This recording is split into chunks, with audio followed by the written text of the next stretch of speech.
പിതാവിൻ്റെയും പുത്രൻ്റെയും പരിശുദ്ധാത്മാവിൻ്റെയും നാമത്തിൽ ആമേൻ. പ്രത്യക്ഷീണ പ്രാർത്ഥന. ഇന്ന് 25-ാം തീയതി മാർച്ച് മാസം ചൊവ്വാഴ്ച. കർത്താവിൻ്റെ നാമത്തിൽ എല്ലാവരും ഹൃദയപൂർവ്വം സ്വാഗതം ചെയ്യുന്നു. ഏറ്റു പ്രാർത്ഥിക്കുക. അമ്മേ പരിശുദ്ധ അമ്മേ, അമ്മേ പരിശുദ്ധമ്മേ, ദേവമാതാവേ, ദൈവമാതാവേ, കൃപാസനത്തിലൂടെ ഞങ്ങൾക്കും ഞങ്ങളുടെ ദേശത്തിനും അമ്മ മധ്യസ്ഥം തേടി തന്ന എല്ലാ അനുഗ്രഹങ്ങൾക്കും കൃപകൾക്കും ഞങ്ങളിപ്പോൾ ഹൃദയം നിറഞ്ഞ നന്ദി പറയുന്നു. അമ്മേ പരിശുദ്ധമ്മേ, അമ്മേ പരിശുദ്ധമ്മേ, ദൈവമാതാവേ, 2004 ഡിസംബർ 7-ാം തീയതി ഉച്ചകഴിഞ്ഞ് 2:30 കൃപാസനത്തിൽ സംഭവിച്ച അമ്മയുടെ പ്രത്യക്ഷപ്പെടലിനെ കുറിച്ച് തിരുസഭയ്ക്ക് സമർപ്പിച്ചിരിക്കുന്ന പഠനരേഖകളുടെ മേൽ സഭാത്മകമായ പഠനം ആരംഭിക്കുവാൻ ഞങ്ങൾ താഴ്മയോടെ പ്രാർത്ഥിക്കുന്നു. അമ്മേ പരിശുദ്ധമ്മേ, ഭൂസ്വർലോകങ്ങളുടെ രാജ്ഞിയായ അങ്ങേയ്ക്ക് ഭൗമ സംരക്ഷണത്തിനായി പ്രപഞ്ച പ്രകൃതിയെ തന്നെ തിരുസഭ പ്രതിഷ്ഠിക്കുവാൻ ഈ പ്രത്യക്ഷീകരണം വഴി ഇടയാക്കണമേ. പരിശുദ്ധ അമ്മേ, ജപമാല മാതാവേ, സകല കൃപാസനം പ്രാർത്ഥനകളോടും ചേർത്ത് ഞങ്ങളിപ്പോൾ പ്രാർത്ഥിക്കുന്ന ഈ കുടുംബത്തിന്റെ പ്രത്യേക നിയോഗം. പരമക്കളെ,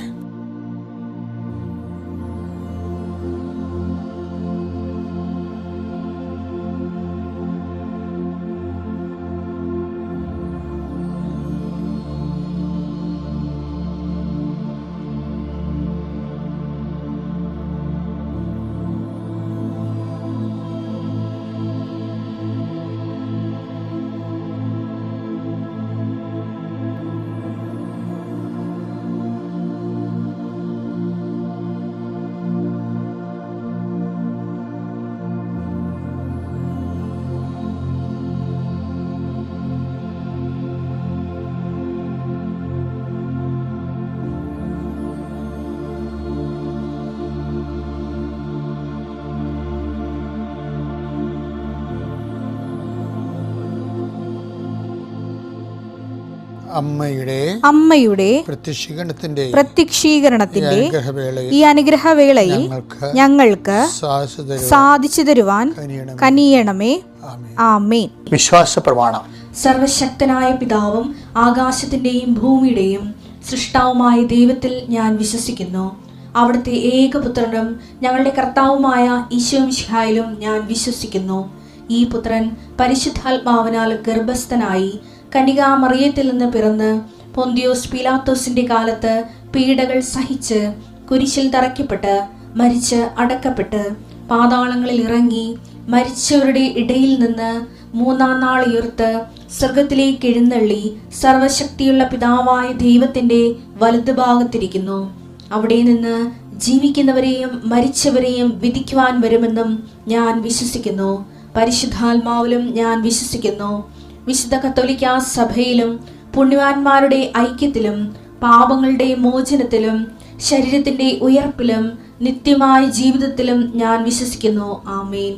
സ്വർഗ്ഗസ്ഥനായ ഞങ്ങളുടെ പിതാവേ, അങ്ങയുടെ നാമം പൂജിതമാകണമേ. അങ്ങയുടെ രാജ്യം വരണമേ. അങ്ങയുടെ തിരുമനസ് സ്വർഗത്തിലെ പോലെ ഭൂമിയിലും ആകണമേ. അന്നു വേണ്ടുന്ന ആഹാരം ഇന്ന് ഞങ്ങൾക്ക് തരണമേ. ഞങ്ങളോട് തെറ്റ് ചെയ്യുന്നവരോട് ഞങ്ങൾ ക്ഷമിക്കുന്നത് പോലെ ഞങ്ങളുടെ തെറ്റുകൾ ഞങ്ങളോടും ക്ഷമിക്കണമേ. ഞങ്ങളെ പ്രലോഭനത്തിൽ ഉൾപ്പെടുത്തരുതേ, തിന്മയിൽ ഞങ്ങൾ രക്ഷിക്കണമേ. ആമേൻ. നന്മ നിറഞ്ഞ മറിയമേ, സ്വസ്തി. കർത്താവ് അങ്ങയുടെ കൂടെ സ്ത്രീകളിൽ അങ്ങ് അനുഗ്രഹിക്കപ്പെട്ടവളാകുന്നു. അങ്ങയുടെ ഉദരത്തിൻ ഫലമായി ഈശോ അനുഗ്രഹിക്കപ്പെട്ടവനാകുന്നു. പരിശുദ്ധ മറിയമേ, തമ്പുരാന്റെ അമ്മേ, പാപികളായ ഞങ്ങൾക്ക് വേണ്ടി ഇപ്പോഴും ഞങ്ങളുടെ മരണസമയത്തും തമ്പുരാനോട് അപേക്ഷിക്കണമേ. ആമേൻ. കർത്താവിന്റെ ഉന്നതമായ നാമത്തിന് സ്വസ്ഥം ചെയ്യുന്നു. കർത്താവിന്റെ വിശുദ്ധ പൗരോഹിത്യത്തെ മഹത്വപ്പെടുത്തണമേ. കർത്താവ് സഭയിലുള്ള സാന്നിധ്യം പ്രകടമാക്കണമേ. 39 വർഷം ഞാൻ അർപ്പിച്ച കൃപാനയുടെ യോഗ്യതയാൽ കൃപാസന അൾത്താറെ ജീവനോടെ പ്രത്യക്ഷപ്പെട്ട പരിശുദ്ധ അമ്മയുടെ മാധ്യസ്ഥത്താൽ ഞാൻ നിങ്ങളെല്ലാവരെയും ആശീർവദിച്ചുകൊണ്ട് ഈ പ്രഭാതത്തിൽ പ്രാർത്ഥിക്കുന്നു. കർത്താവ് അങ്ങയുടെ മക്കളുടെ യാത്രകളെ സമർപ്പിച്ച് പ്രാർത്ഥിക്കുന്നു. യാത്രയുടെ ലക്ഷ്യങ്ങളെ സമർപ്പിച്ച് പ്രാർത്ഥിക്കുന്നു. കർത്താവ്, ഇന്ന് ഈ ഭവനത്തിൽ സംഭവിക്കേണ്ട കാര്യങ്ങൾ നിറവേറേണ്ട വിശേഷങ്ങൾ, ഇവരെ പ്രാർത്ഥനയോടെ കാത്തിരിക്കുന്ന പ്രതീക്ഷിക്കുന്ന വിഷയത്തിൻ്റെ മേലെ ഇടപെടേണ്ട ദൈവികമായ ഇടപെടലുകൾ കർത്താവിൻ്റെ നാമത്തെ ആശ്രയിക്കപ്പെടട്ടെ. ജോലി, വീട്, വിവാഹം, ജോലി സംബന്ധ ഉയർച്ചകൾ, അതിജീവനങ്ങൾ,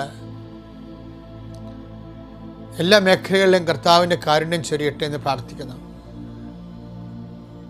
ആരോഗ്യം, രോഗാതുരമായ അവസ്ഥകൾ, മനസ്സിൻ്റെ സമാധാനക്കുറവുകൾ കർത്താവ് പരിഹരിക്കട്ടെ. ഈ ഭവനം ഇന്ന് ഈ ഏത് വിഷയത്തിന് വേണ്ടിയാണ് കൂടുതൽ തേങ്ങുന്നത്, സങ്കടപ്പെടുന്നത്, പ്രാർത്ഥിക്കുന്നത്, ആ വിഷയത്തിന് മേലെ കർത്താവിൻ്റെ കാരുണ്യം വിടുതലുണ്ടാകട്ടെ. എൻ്റെ കർത്താവിന് ഉന്നതമായ നാമത്തിൽ, സഭയുടെ അധികാരത്തിൽ,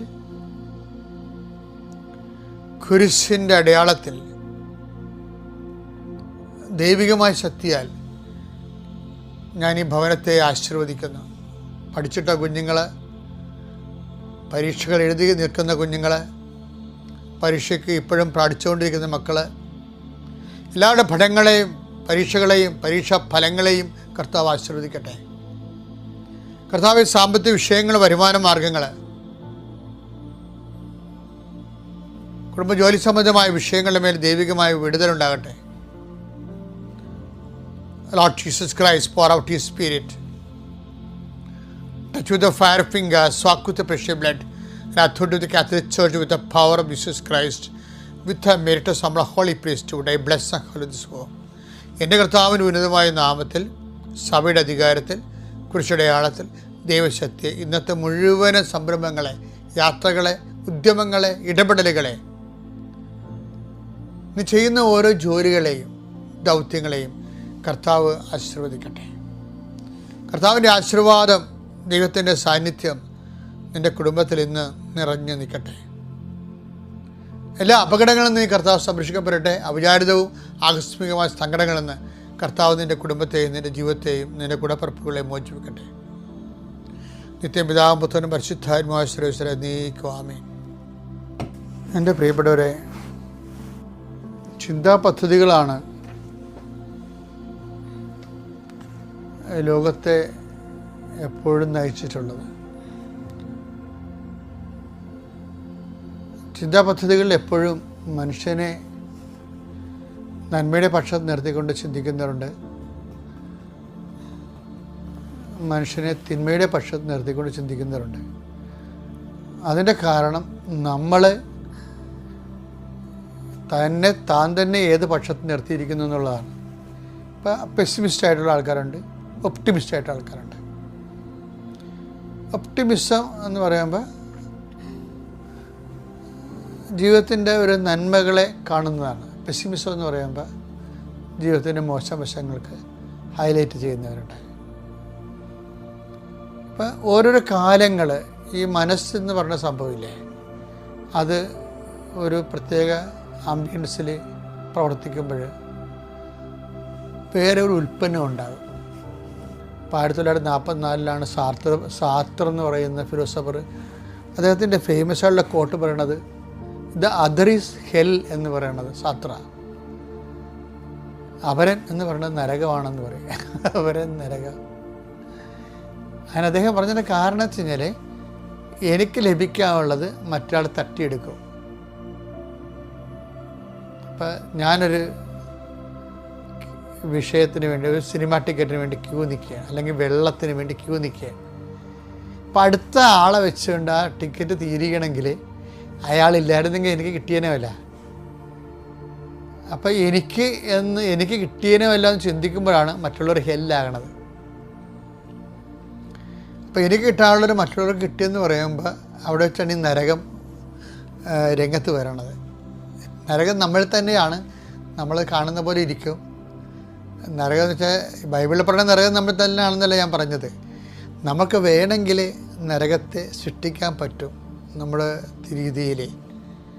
അപ്പം മറ്റുള്ളവൻ അതൊരു മൂല്യമാണ്, വാല്യൂ ആണ്. അതർ ഈസ് ദ ഹെൽ എന്ന് പറയണത്. ഇപ്പം റാൾഫ് വാൾഡോ എമേഴ്സൺ, അങ്ങനെ ഒരു ചിന്തകനുണ്ടായിരുന്നു, അമേരിക്കൻ ചിന്തകനാണ്. അദ്ദേഹം പറയണത്, you are what you think always. നീ എന്താണ് ചിന്തിക്കണത് അതാണ് നീ എന്ന്. അപ്പം മറ്റു മനുഷ്യർ നരകമാണെന്ന് ചിന്തിച്ച ഒരു കാലഘട്ടം ഉണ്ടായിരുന്നു, യൂറോപ്പിൻ്റെ ഒരു കാലഘട്ടമാണ്. പക്ഷേ ബൈബിൾ പറയണത്, പ്രത്യേകിച്ച് പുതിയ നിയമം പറയും, ഇത് അതർ ഈസ് ഹെൽ എന്നല്ലേ പറഞ്ഞത്, അതർ ഈസ് ഹെവൻ എന്ന് പറയും. അതാണ് ബൈബിള് ലോകവും തമ്മിലുണ്ടാകുന്ന ഒരു ഫ്രിക്ഷൻ്റെ കാര്യം. അതാണ് കാര്യം. ലോകം ഉപയോഗിക്കുന്ന മൂല്യമല്ല ബൈബിൾ മുന്നോട്ട് വെക്കുന്നത്. ഇപ്പം തന്നെ ഈശോ തന്നെയാണെങ്കിൽ 25:34 എടുത്ത്, അനന്തരം രാജാവ് തന്റെ വലതുഭാഗത്തുള്ളവരോട് അരുൾ ചെയ്യും, എന്റെ പിതാവിനാൽ അനുഗ്രഹിക്കപ്പെട്ടവരെ വരുവിൻ. ലോകസ്ഥാപനം മുതൽ നിങ്ങൾക്കായി സജ്ജമാക്കിയിരിക്കുന്ന രാജ്യം അവകാശപ്പെടുത്തുവിൻ. എന്തുകൊണ്ടെന്നാൽ എനിക്ക് വിശന്നു, നിങ്ങൾ എനിക്ക് ഭക്ഷണം തന്നു. എനിക്ക് ദാഹിച്ചു, നിങ്ങളെ കുടിക്കുവാൻ തന്നു. ഞാൻ പരദേശിയായിരുന്നു, നിങ്ങൾക്ക് അഭയമരളി. ഇപ്പം ആ അതർ എന്താണ് അവിടെ? അതർ അത് ഹെല്ലല്ല, ശരിക്കും എന്താണ്? ഹെവനാണ്. മറ്റു മനുഷ്യർ എനിക്ക് സ്വർഗം ദൈവത്തിൻ്റെ കൂടെ ദൈവസ്ഥമാകാനുള്ള ഒരു സാഹചര്യം സൃഷ്ടിക്കുന്നത് എന്താണ്? ഇത് അതറാണ്. Other is my heaven. പക്ഷേ ബൈബിൾ അതാണ് യൂറോപ്പിനെ പഠിപ്പിച്ചതെങ്കിലും പിന്നീട് യൂറോപ്പിൽ ദൈവത്തെ മാറ്റി നിർത്തി കഴിഞ്ഞപ്പോൾ അതർ ഹെല്ലായി. അതുകൊണ്ട് തന്നെയാണ് ഈ പള്ളികളൊക്കെ ചിലയിടത്തൊക്കെ പൊളിക്കേണ്ടി വരുന്നതിൻ്റെ കാരണം. മനുഷ്യൻ അവൻ്റെ ഹൃദയത്തിലുള്ള പള്ളി എത്രയോ നേരത്തെ പൊളിച്ചു കളഞ്ഞിരിക്കുന്നു. ക്രിസ്തുവിനെ സ്വീകരിക്കുക എന്ന് വെച്ച് കഴിഞ്ഞാൽ ക്രിസ്തുവിൻ്റെ ഒരു ഡിസിപ്ലിനുണ്ട്. ആ മനുഷ്യൻ്റെ വന്യതയ്ക്ക് ഈ ഡിസിപ്ലിന് ചിലപ്പോൾ വഴങ്ങാത്ത രീതിയിൽ ചില ആൾക്കാർ സ്വാതന്ത്ര്യം പ്രാപിക്കും. അതുകൊണ്ടാണ് എല്ലാവിധ നവോത്ഥാനങ്ങളെയും സഭ പോസിറ്റീവായിട്ട് എടുക്കാത്തതിൻ്റെ കാരണം. കാര്യം വെച്ചാൽ പലത് ക്രിസ്തുവിനെ മാറി നിർത്തിയിട്ട് എന്ത് നവോത്ഥാനം ഉണ്ടായിട്ടും സഭയ്ക്ക് അവിടെ സ്പേസൊന്നുമില്ല. സഭ സൃഷ്ടിക്കപ്പെട്ടത് ലോകത്ത് നവോത്ഥാനം ഉണ്ടാക്കാൻ വേണ്ടിയല്ല. നവോത്ഥാന മൂല്യങ്ങൾ പക്ഷേ ബൈബിളിൻ്റെതാണ്. പക്ഷെ അത് ദൈവേതരമായിട്ടാണ് ഉപയോഗിക്കണമെന്നേ ഉള്ളൂ. അതിനകത്ത് അവർ മാനവികം എന്നൊക്കെ പറയും.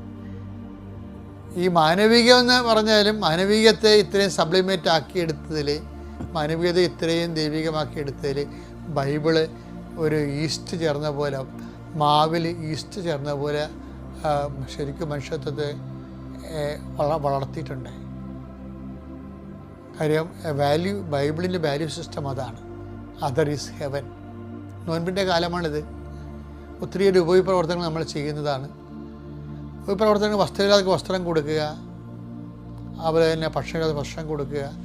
ആ കൊടുക്കുന്നത് മാത്രമല്ല, അത് ക്രിസ്തുവിൻ്റെ നാമത്തിൽ കൊടുക്കണം. നിങ്ങൾ എൻ്റെ നാമത്തിൽ ഒരു ഗ്ലാസ് പച്ചവെള്ളമാണ് കൊടുക്കുന്നതെങ്കിൽ ഞാൻ അതിന് പ്രതിഫലം നൽകുമെന്ന്. അതെന്താണ്? ഹെവനാണ് പ്രതിഫലമായിട്ട് നൽകുന്നത്.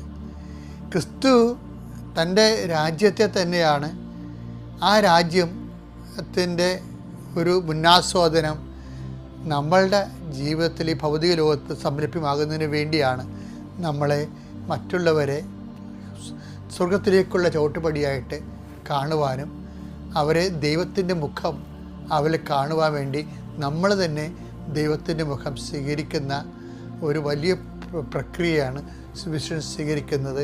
ഈ നോൻപ് കാലത്ത് നിങ്ങൾക്ക് പ്രത്യേക ഉത്തേജനം നൽകട്ടെ എന്ന് പ്രാർത്ഥിക്കുന്നു.